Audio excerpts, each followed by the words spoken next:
But before I go, I did want to mention something. So because I've been quite consistent in 2019 and I managed to do browse throughs and previews every single month, which I'm really, really proud of in terms of being able to do that. I've also been interacting with a lot more people from around the world because, of course, the pleasure of sewing with Burda is that it's translated into 17 different languages. And so it is a bit more international.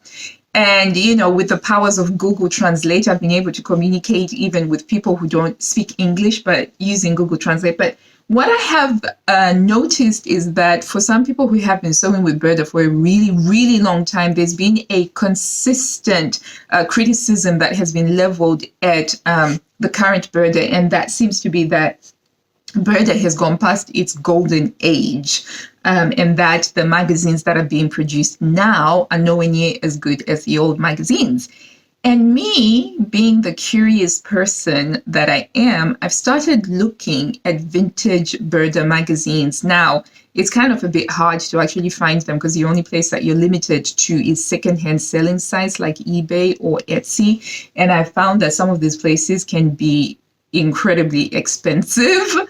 But I'm keeping an eye on it. So as a result of that, over the last month or so, I have been trying to find some vintage Burda magazines, and I have asked some of the critics of modern day Burda which eras I should be looking at trying out, which eras were considered to be the golden age, the best, because obviously for me, I'm new to sewing with Burda, relatively speaking. You know, I only discovered Burda when I started sewing about 6 years ago. So, you know, for me, Burda is something that is still new, and I've only had access to Burda in the last 6 years or so. And when I compare the benefits that I get from these Burda magazines versus, say, sewing with your big four pattern companies, I definitely prefer Burda, and that's because of the sizing and the drafting. I find that their sizing and their drafting is a lot more accurate, and I do find that their styles and designs